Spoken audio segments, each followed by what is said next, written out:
So thank you very much for joining us for this third and last interview in this mini series of 3 interviews about coaching. For those of you who did not see the first or the second conversation that we had, just allow me to do a very quick recap so that you understand why are we here and what are we talking about. So as I said, the topic is coaching, and this is my personal project basically. And the reason being is that I am very much interested and have been interested in coaching for a long time. And I am currently in the process of becoming coach myself.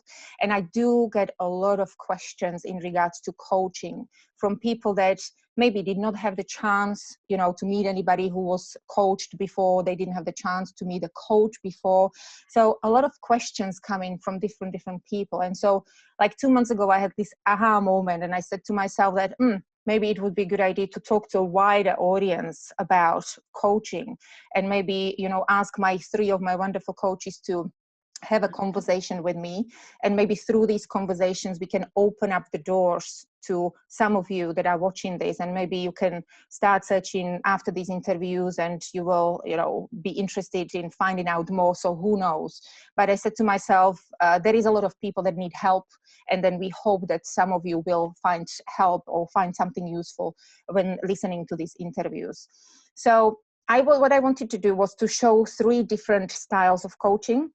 And so the first one was with Victor, who is my current performance coach. So Victor, what he does, he's basically keeping people very focused on achieving their goals and being focused very much on psychology, also not only on achieving that goal, but on thinking about the process. How do you get there? So psyche, very important. Then 2 weeks ago, we spoke with Danielle, who was my first coach. And with Danielle, we spoke about anxieties, we spoke about the burnouts, we spoke about the intuition and the leadership. So that was the conversation with Danielle. And today we're going to talk to Anna, who is here with me today. Anna is shaman and a consultant, and she is in London. Anna, I so wish I was in London with you, because it's my favorite city in the whole world. So I wish we were doing this interview in person, but next time maybe. So good morning to London. How are you doing? Morning, we're good, thank you. Thank you. Excellent. So I have to tell you one thing, because I've been building up this interview for a few weeks now. And I've been talking about, I'm going to have an interview with shaman. I'm going to talk to shaman. I'm going to talk to shaman. There is a lot of people that are very interested in this conversation. And I think I have got like 3 different kinds of groups. And the one is the people that are fully on their spiritual path and are familiar with shamanism and are looking forward to hear you talking. Then there are people that are on their spiritual journey but never had the chance to actually learn more about shamanism. So they are very curious. And then, of course, in my corporate environment, I've got people that go, right, shaman, okay. So I'm sure you are very familiar with all these reactions, but I'm very much looking forward to this conversation as well. So before I pass to Anna, one more thing that I would like to say, and when we spoke with my coaches about these interviews, I asked them to keep these conversations relevant to the corporate living, to the busyness of our busy corporate living, because this is my life, this is where I function, and this is where I needed help. So Anna is my current coach, the same as Victor, but with Anna, I do not have regular sessions. I reach out to Anna when I really need to. She's like my safety net. So when I know that I need to connect and I'm disconnected and now it's just loads of stuff going on in me and I can't sort myself out, this is when I reach out to talk to Anna. Right. Hello, shaman there. So can you please tell the world, who are you? What is it that you do? What is shamanism? How did you become a shaman? And how do you help people? So welcome. And gosh, that's like 15 questions in one. So yeah, yeah, that's 45 minutes. So I think the first thing I just want to say, in terms of you talking about your corporate life and the fact that a lot of people here are kind of from a corporate background, is that I'd say that is 95% of my clients. And I don't believe any of us have a corporate identity that is divorced from the other aspects of our life. And when we pretend to ourselves that we do have that, we start to create internal fissures which will manifest in a lack of fulfillment, a emptiness to the success that we're attaining, not feeling quite like it, that feeling of, oh, is this really it? And we can be going higher and higher and higher professionally, but within, something within us is getting deader and deader and deader. And for true success professionally, which needs to be backed up by an energy field that we have, where we inspire people, because we all know, Steven Spielberg said, I would rather have 100 people working for me giving 1% than me working for myself and giving 100%. You know, we all need a team. We all need to delegate. The higher we go, the more important that becomes. And we need to inspire those people. And that comes not just from what we say, but from really what we are, who we are, the energy we give off. And the fundamental reason that I got into shamanism, and I would say the fundamental reason that people want to work with me, and I work in a variety of different ways using a variety of different techniques, is because they and me in my former life in the corporate world are going higher and higher and higher, but it's not really delivering for them. It's feeling empty. And those fissures in terms of this is the persona I present to the world, particularly my corporate life, and this is who I really am, becomes bigger and bigger and bigger. And that's where ill health starts. It's where stress begins. It's where some of the stuff you were talking to Danielle about a couple of weeks ago, I would imagine, those things start to become a real issue. So my work is really about closing that gap, enabling people to connect with the why. Why am I running this huge corporation? Why do I work at Intercon with my amazing team in Japan? Why do I have this beautiful relationship with my partner? You know, the why. Why do I have children? Why is this how I spend my time on weekends? And once you've got that why, and I'm sure this taps into Victor's work, the hows will follow, and you can go higher and higher and higher. But when you lose that why, you're actually on the beginning of a downward slope. In terms of me and why I got into shamanism, I read modern history at Cambridge, and then I went into journalism. That was my career. And my final position, I had a very big job at the Mail on Sunday, which is a very high, I think it's one of the highest selling newspapers in the UK. And I loved that job. I found the pressure from the politics very difficult. And I was being ridden harder and harder and harder. And I didn't have what you're saying about the interest in coaches, and a lot of people don't really know where to go. I didn't know where to go. And so this gap between what I was achieving in terms of the eyes of the external world, and I bought into that as well, but kind of who I really was starting to get very big. And it resulted in a burnout of sorts. I started getting tummy issues. Went to my doctor, the problem was misdiagnosed.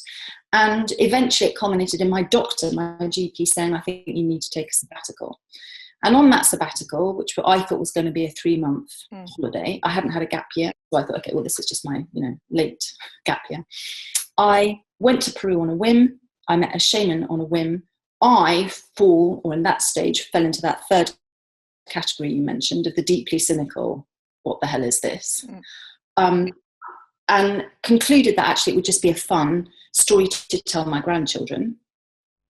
Agreed to spend a few days with him, and he ended up becoming my teacher, and that was 15 years ago. I found the things he said, his insights and the way he talked, his presence, because most people most of the time in the corporate world particularly are not present in a conversation.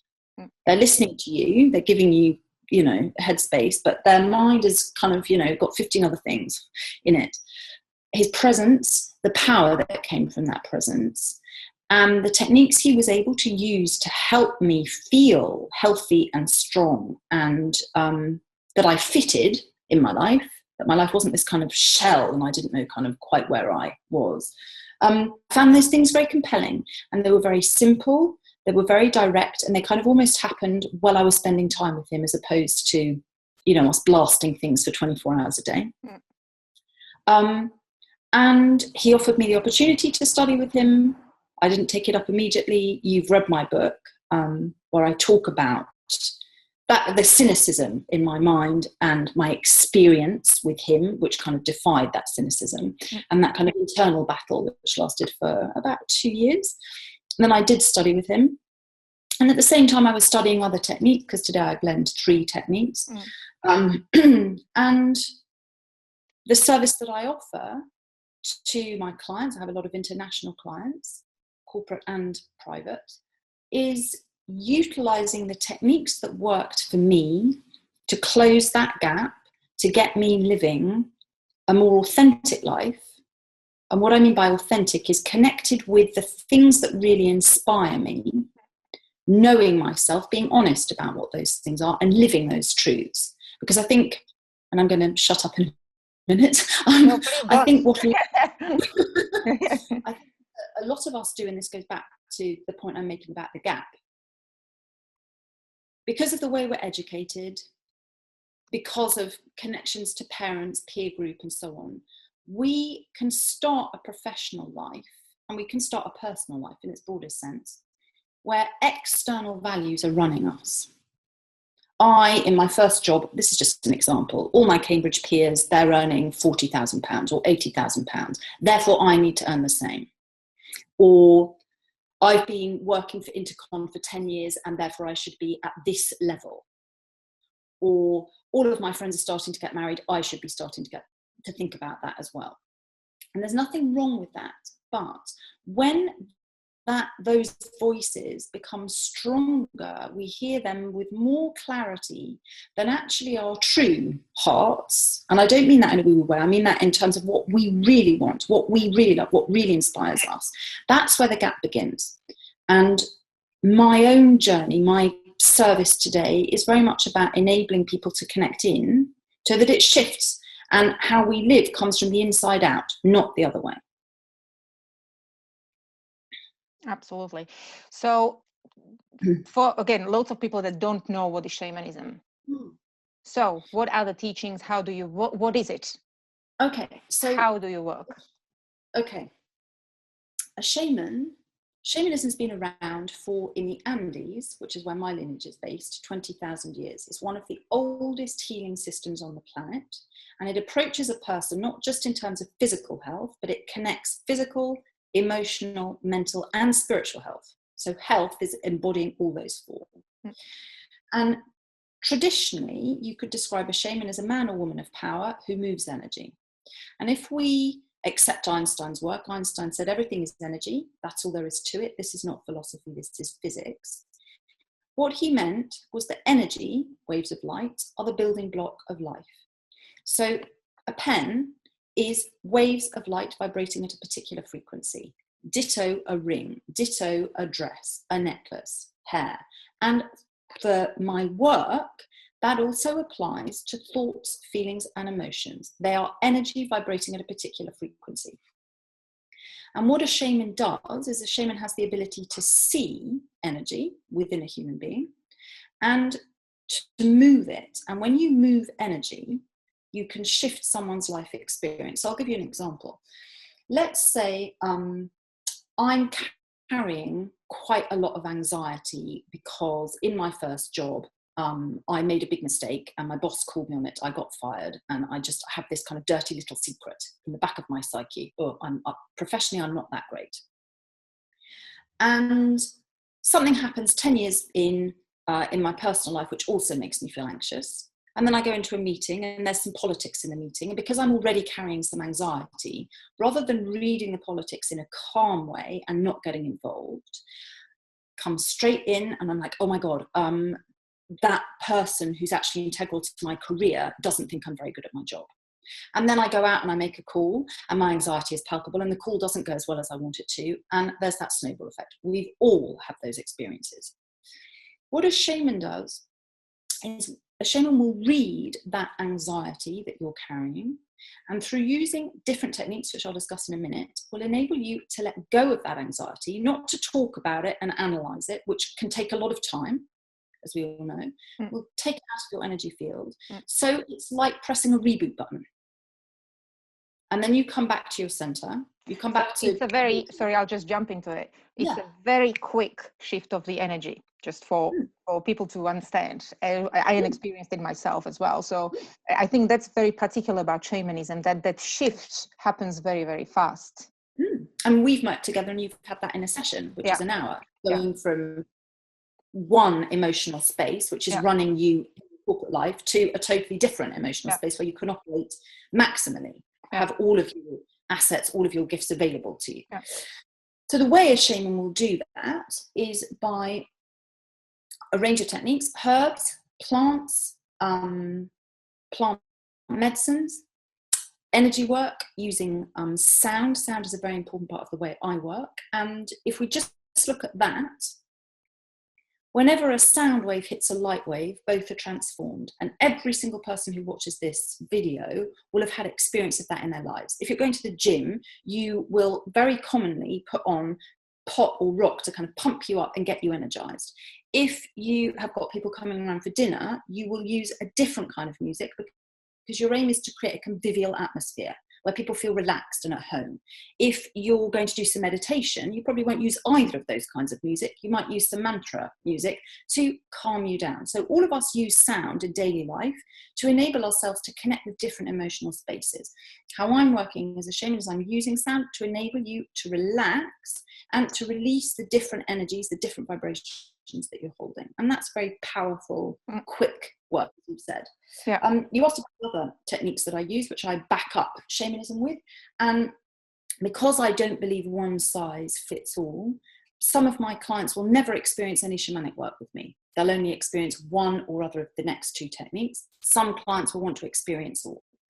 But the other two techniques that I use visualization, which is, let's say, super easy meditation, because rather than focusing on the breath or focusing on a mantra where the mind will inevitably wander, we are playing with images from our subconscious, from our intuition, and using those images to cut through the mental detritus, to really get to the heart of an issue, to connect with ourselves. If we need to make a decision, I've got over 100 of these different exercises, so I tailor them according to the workshop or the person that I'm working with.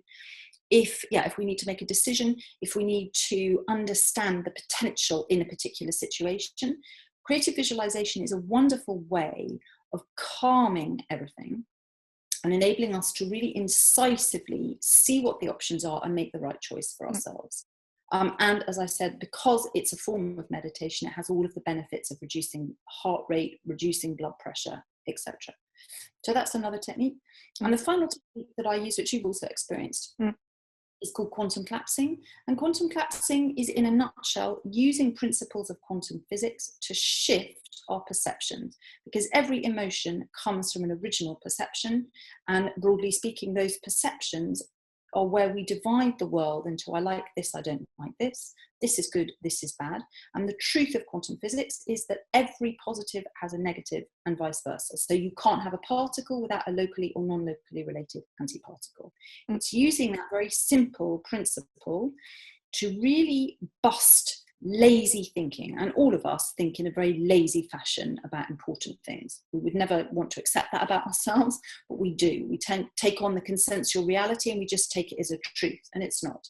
So that, again, is a very powerful way of shifting emotions and how we feel, but by going to the root cause, which is how we think.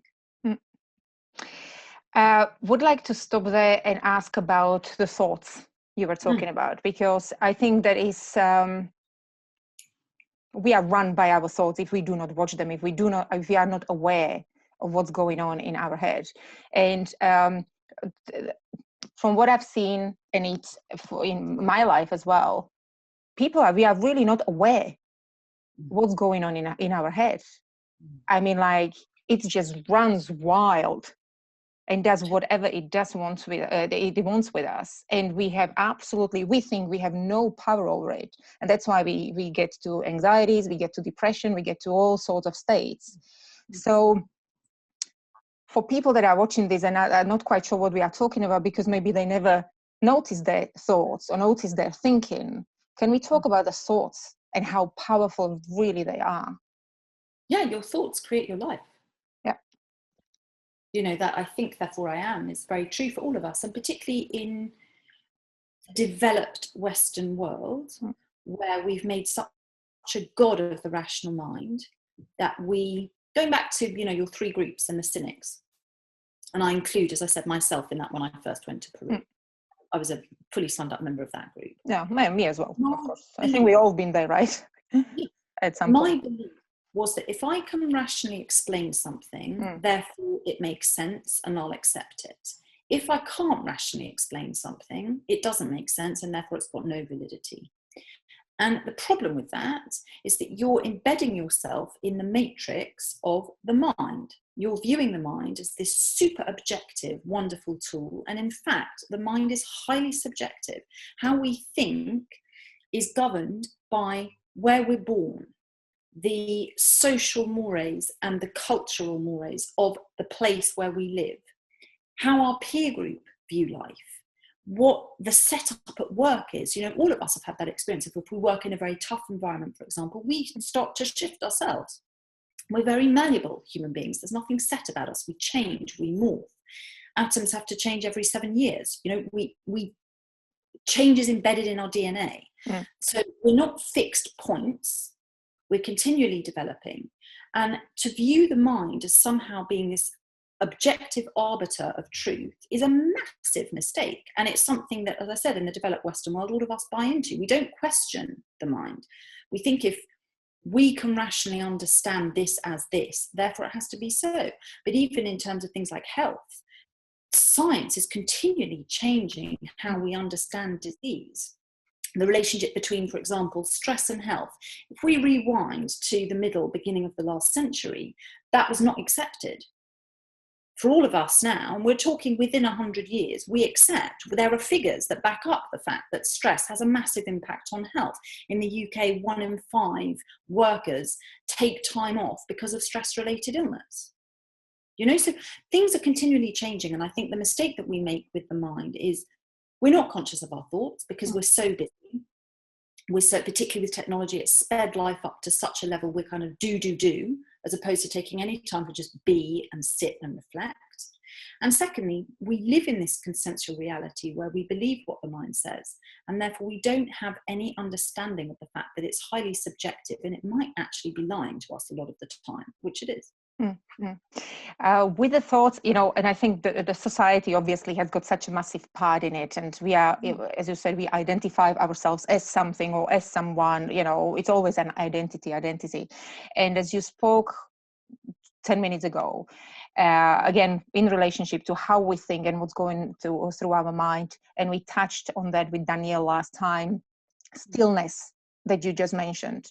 Stillness and really being in presence, and it's not only shamanism. That any spiritual teaching will tell us the same thing, whether it's Zen, whether it's whatever else it is. We are not capable of staying in presence in our mind, and again, we so often do not realize it.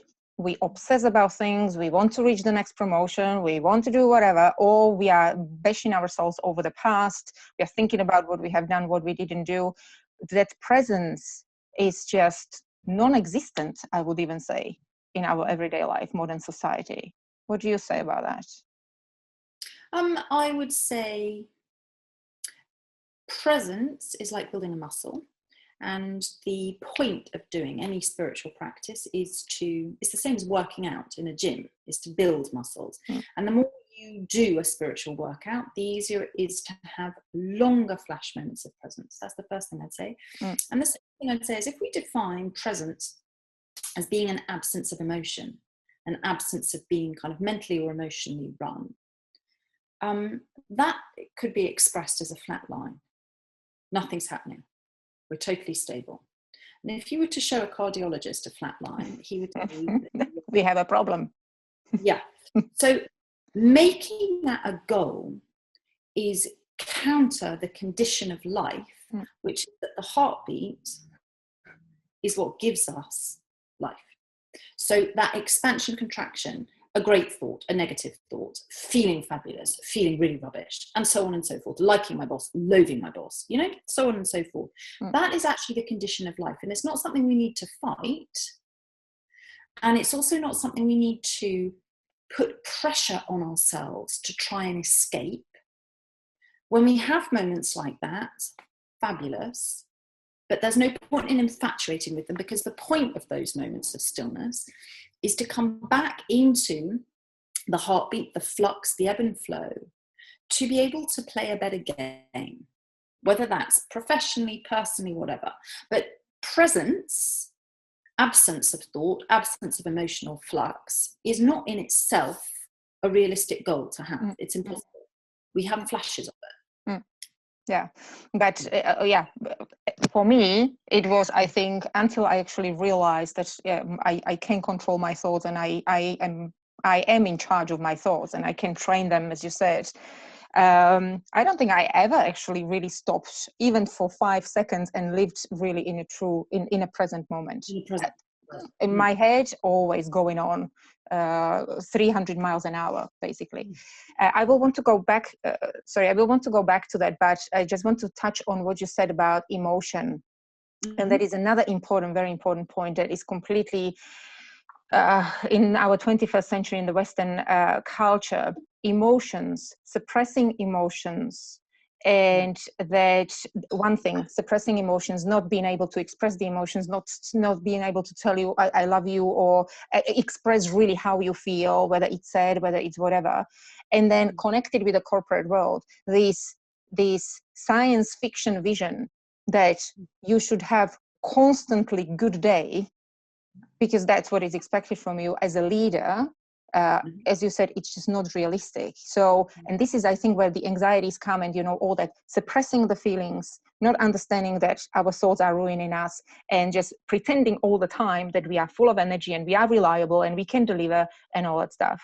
So I think that is eventually, that combination is what is running us into that feeling of emptiness, not fulfillment or whatever, because and I'll pass over to you, because now I'm finding the balance and I'm combining those two. There is absolutely nothing wrong with driving for results, having goals. That's what we are here for, right? It's just the way how we go about it. That's the cause of what's going on.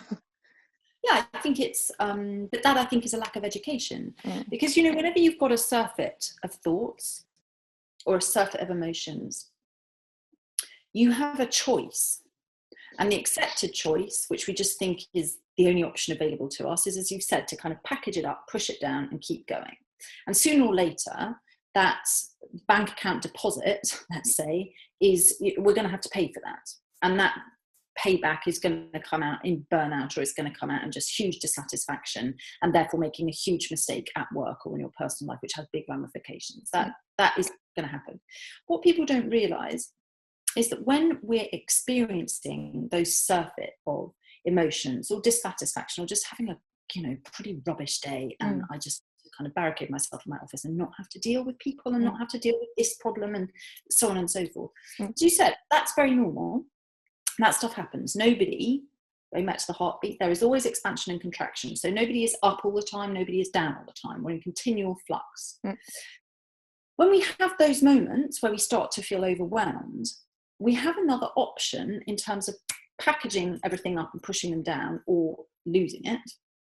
And that third option is to use one of the techniques that I teach to be able to process the thoughts and emotions in the moment and clear them. That's the point of spiritual work. And something that you and I have talked about quite a lot is people's perception of spiritual work can be that it's a bit of a navel-gazing indulgence and it's not really relevant to real life. And actually, that again is a very recent developed Western world perception that spirituality and matter are divorced. They're actually quantum physics teachers, that they're one and the same. I can go into that later if you want. But the point of spirituality is that, certainly the work that I teach, is that it enables us to live better lives. So we're more authentic, we are more dynamic, we're more inspired and therefore inspiring in the different areas of life. We've got more energy, more health, and therefore the goals we're setting, as well as being much more aligned with who we really are, and because they're more aligned with who we really are, we're going to achieve them. They're just going to go up and up and up, because rather than packaging up the crappy stuff and pushing it down and then kind of dragging it with us into meeting after meeting after meeting through our different promotions, etc., we're letting it go. So you're not dragging this little bag with you, which gets heavier and heavier, of all these unprocessed thoughts and emotions and opinions and, resentments. You're letting it go. And you're letting it go on a, how often do we see each other? Maybe once every 2 months.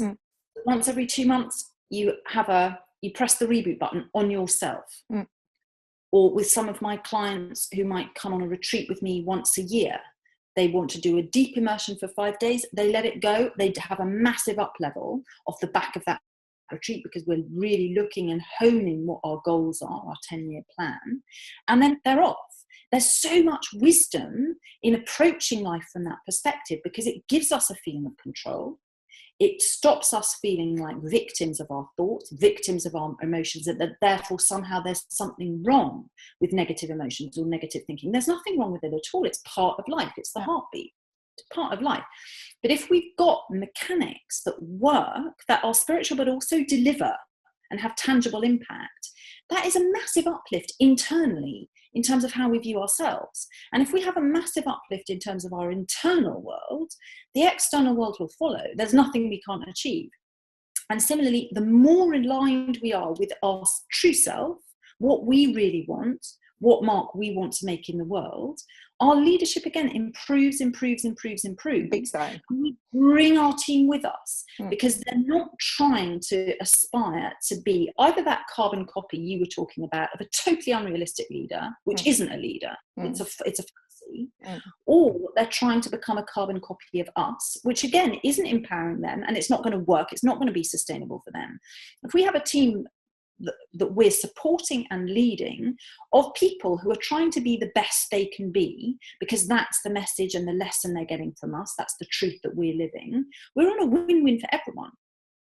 That's a modern kind of leadership, which I really subscribe to and I really encourage in my clients, work with them to achieve, because it has a massive beneficial impact on the circles of my clients and then the circles of all the people they're responsible to. And then there's a massive uplift, which I believe is really what the world needs. It's what corporations need. It's what we need as a planet. It's what we need as a global community and society, because we have big issues that we need to face in this generation and in the generations coming. And it's not gonna, the solutions are not going to be found through, let's say, the old style of leadership, which is to close everything and get, push down all the emotions and thoughts, get tighter and tighter and tighter, and more dislocated and disassociated from the people that we work with. That's not working. The change is going to happen by us being more and more open, more and more confident, more and more solid confidence, not pretending and trying to live up to something that we can't live up to, but actually realizing, we've got a lot to give and we can achieve an awful lot. And actually, if I'm confident enough to realistically and authentically bring on my team, we can achieve even more. That's going to create the solutions that we need as a globe. Yeah. In that, I'm not sure if you remember, that energy flow has such an impact on, and really me as a leader. And now, because I'm going through this process and I'm watching my energy and I'm letting it go as it is, when I'm really in the flow, that energy in the office, I can feel them individually so much. And I just feel, I'm sitting in my office. Sometimes I just sit in my office and I just let the energy come to me, and I just feel them being high and just going and doing things they could do. And I don't even need to do anything, so they just go and they start being really, the energy just goes. But as well, when I have got the day when my energy is low, I'm very, very conscious of that. I really try to stay away. And that is something that I would have never done before. I would just go and force myself and do this massively motivational booth meeting, and then I would just be exhausted, and it wouldn't work anyway. So now I just know the energy is not there. Just don't just, let those poor people, let them be. So I close myself in the office or go for a coffee or whatever, just to let them be what it is and not to force it. But that's trust.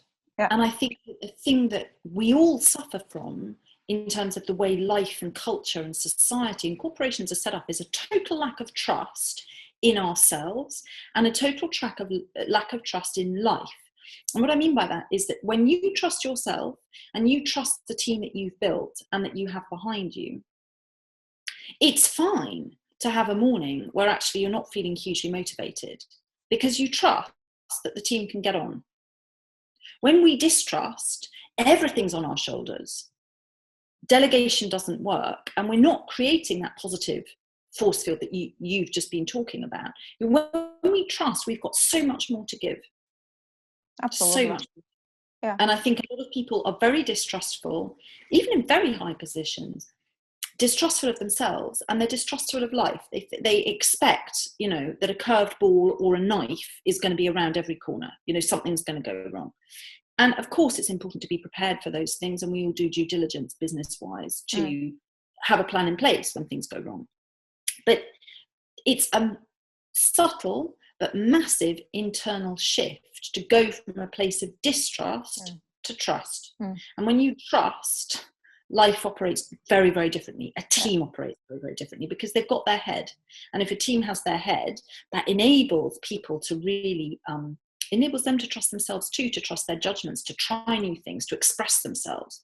We've all been in those terrible kind of meetings where nobody will say boo to a goose because they're scared of looking stupid, or that they're going to say the wrong thing at the wrong time, and therefore the head honchos, they're going to be in their bad books, and so on and so forth. That's not creativity, and that's not inspiration. Trust creates a totally different vibe where people can express themselves. And then going back to the kind of one person giving 100% as opposed to 100 people giving 1%, the latter is a much better recipe.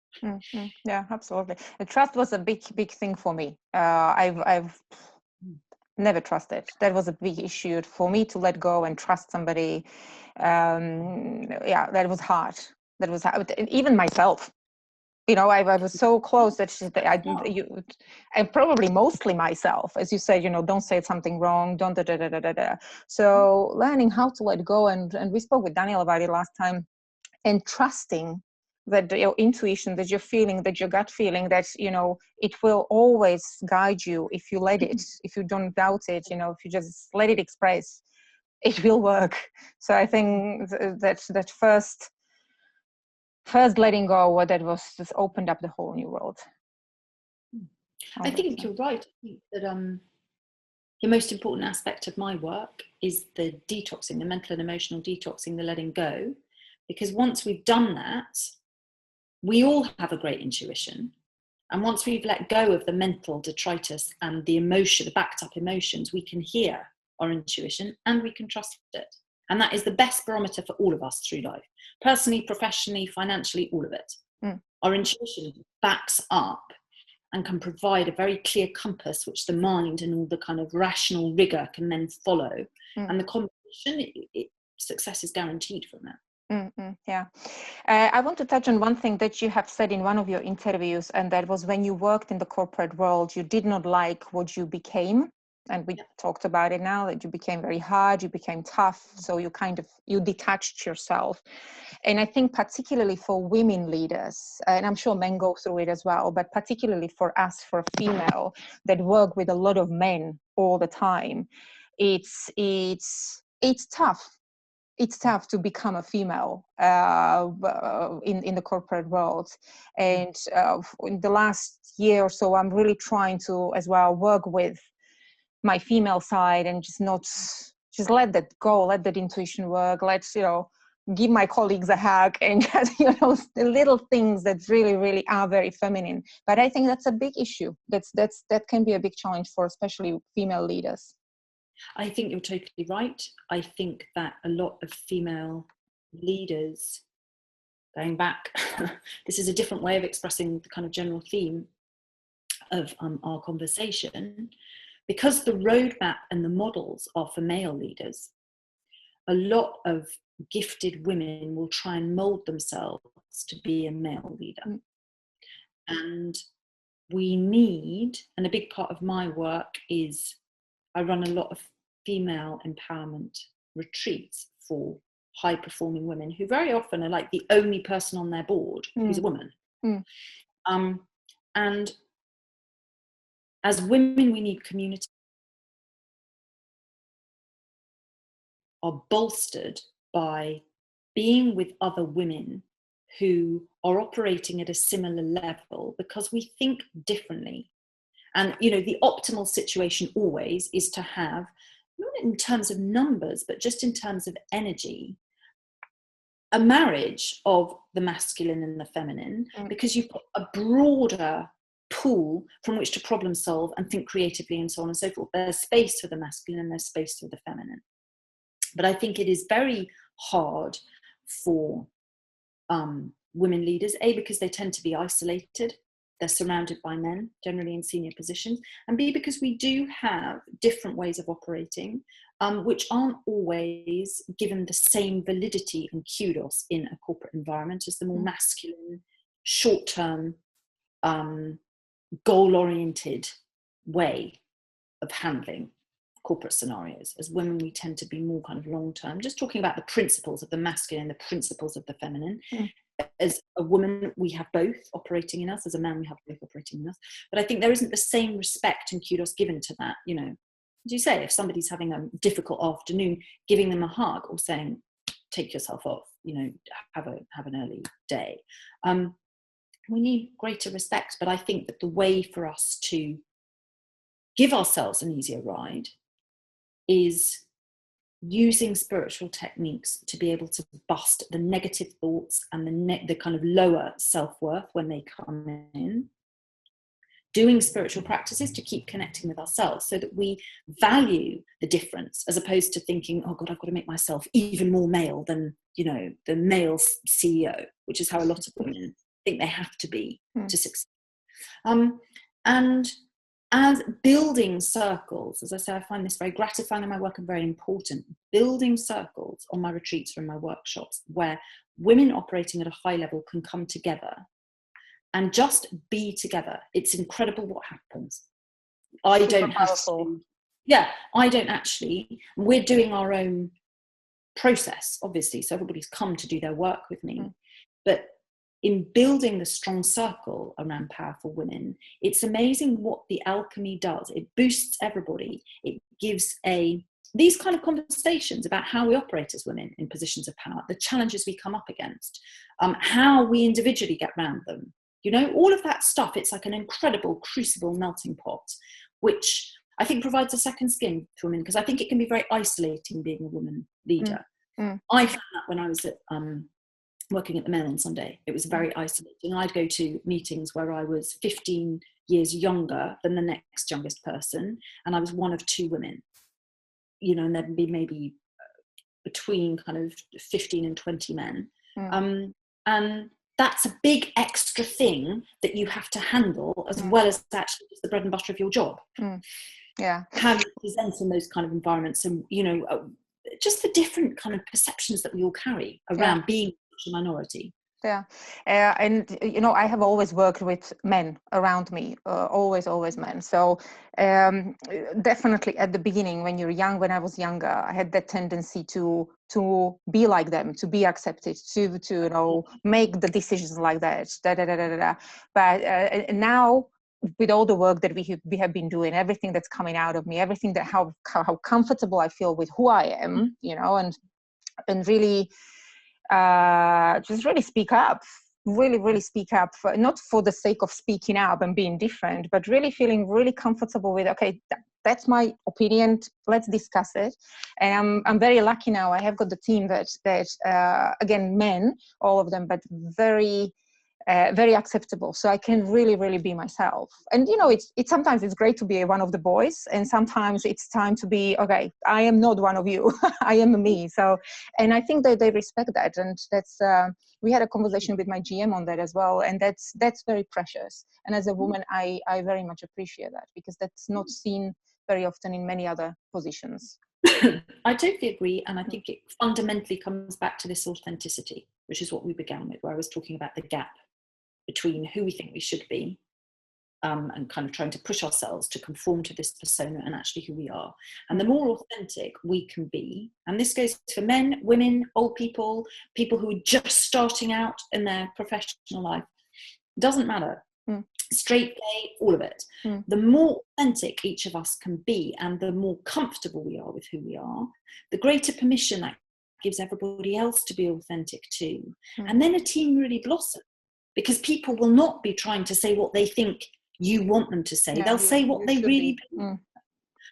exactly. And then you've got a creative melting pot. People can play to their strengths. And I think that teams bed in a much stronger way. Definitely. And you can feel it. The energy is completely different than when that works very well. Yeah. Talking about, you mentioned at the beginning your book. Would you like to tell us a little? I don't have it in here. Do you have it there with you by any chance? Yeah, you do. I have. Yes, because I don't have it with me. So that's the English one. Yes. Could you just put it closer? Yeah, is that close enough? Yep. And I have the Japan version. Did you know this? Because you're in Japan, aren't you? I didn't know that. Well, not that like I'm going to read it in Japanese or anything, but no, but this is the nicest cover, I think. Yeah. So my book was published in 2012, and it really just records my journey from journalist on a national newspaper, highly cynical, successful, living a very glamorous life, but with an underbelly of that emptiness and not feeling I was really living me, through meeting the man who became my teacher, him helping me with my burnout, and the early years of my training with him. It is written for people who were like me when I first went to Peru. So plugged into the corporate world, successful, ambitious and goal-oriented. And shamanism is explained through a prism that I understood. In other words, it kind of, I think sometimes we think spirituality is over here. We discussed this, and real life is here. And what the book does is to create a bridge. So it explains how shamans work, what shamanism is, and the wisdom of experience, and how my experiences help me. There are plant ceremonies in there. There's a lot of stuff about the archaeology of Peru, the anthropology of Peru. So it's kind of, it's quite a pacey read. It's an easy read, but it's really trying to, as I say, bridge these two worlds, because I actually think that this world, the material corporate world, can benefit hugely from this world. Mm-hmm. In terms of bottom lines, I'm not talking about navel gazing stuff. In terms of bottom lines, the more happy a workforce is, the more productive they are. It's a no-brainer. The more, what you've just been saying, the more confident and accepting of ourselves that we are, the brighter we shine. The more we've got to give, the more we can impact people. So it's creating that bridge. Where can people get it? Everywhere. And in how many languages? How many languages? I think it's 5 or 6 languages. But the English language book you can get on Amazon, you can get in bookstores. It's quite easy to get hold of. Penguin are my publisher, so I have a big publisher behind me, and they distribute it well, I believe. Okay. Now, I can't believe the time just flies. It's terrible. But can you, again, as we spoke with Danielle, how do you work with clients? I mean, do you do individual sessions, retreats? What can people contact you with? I do, for my international clients who can't get to see me in the UK and who can't come to one of my retreats. I run retreats in Spain, Canada and Peru. I do packages of one-on-one consults, which you've experienced with me. And they're over Skype, they're an hour. They're a very efficient, powerful way of identifying what's going on, because very often we're not quite sure what's going on. We just realize it's not working. Life isn't working for us. So I help you identify what's going on, and then we start shifting things fast. And most of my clients might book one package, which is 6, and then I don't need to see them for quite a bit. So we do an intensive, and in that intensive, we'll sort out stuff for you. The way I love to work is through my retreats. My retreat programs are 5 days, and in Peru we go for 2 weeks, because that's a very special, very advanced trip. And I mentioned the 3 techniques that I combine. On my retreats, we're doing a deep dive in terms of the mental and emotional detoxing, and it works. It's not an approximation of working, it works. You will feel different from the moment we kick off. And each day is cumulative, so building on the previous day. So we're doing really deep detoxing, and we're boosting that by connecting with our intuition, and really in a very powerful way. I'm teaching you how to control how you think, and using that to control what you would love from your life. So it's about a deep dive into making ourselves present. That was something you talked about earlier, letting go of worries about the future, guilt about the past, making ourselves present. And from that present space, really looking at what we would love in different areas of life for the future. I do workshops in the UK and I do online courses, and all the information about those are on my website, which is annahunt.com. Yeah, and once again, we will put it down on the video. Thank you. Really, I'm very keen to provide a very tailored service to people. So nobody comes to me and I've got like one technique which we're doing. And I love that. I love that. You know, that's it's got to work. Yeah. Yeah. We really, all the workshops, I've run a lot of different workshops, the retreats too. You know, I always meet people before I start working with them, because I like to empower people to, you know, you need to get a sense of me to see if I'm the right person to be working. And everything we do, every step that we take, is really about meeting you where you're at and using the right methodology to get you to the next step. Yeah, so just from my side, so that you guys understand how we met with Anna. So we met in 2016 when I was, can I swear here? I was absolutely screwed. Energetically, absolutely. I think you found me when I was like, it was really bad, basically. And again, like Daniel walked into my life 5 years ago when I was dealing with my anxieties. You walked into my life, right? Things don't happen by chance, no coincidences, nothing like that. And then really very quickly after we started working together, the energy started shifting. And you know, as I was listening to you now, I think I would love to do a sequence on this. I'm sure there will be a lot of questions, but we will put down the website of Anna so that you know, an email address, so that you know where to connect, how to connect with her in case you have got any questions. We can always think about doing a Facebook Live. Sorry to interrupt you. Yeah. But if there are a lot of questions, people can always connect with me on Facebook, and we can think about doing live so we can have a chat, because sometimes answering questions can be more meaningful, more dynamic in that way. Yeah, We'll see. Different ways of connecting, for sure. Like, I am sure this will lead to somewhere, because we already spoke with Daniel as well about something else, and this conversation is leading to something else. So different audiences, different people that can really, really benefit from this, which is really, really good. Anything you would like to say before we wrap up? Thank you. It's been almost an hour, woman. I can't believe it. I know, it's gone very far. Do you think anybody's still watching, or is it just really you and me now? Anyway, thank you so very much, Anna Hunt, my shaman coach. I will speak to you privately next week, and in the meantime, thanks a million for doing this with me. And I will keep you posted on how this goes. Fabulous. I really look forward to it. Yeah, thank you so much. Bye. See you soon. Bye.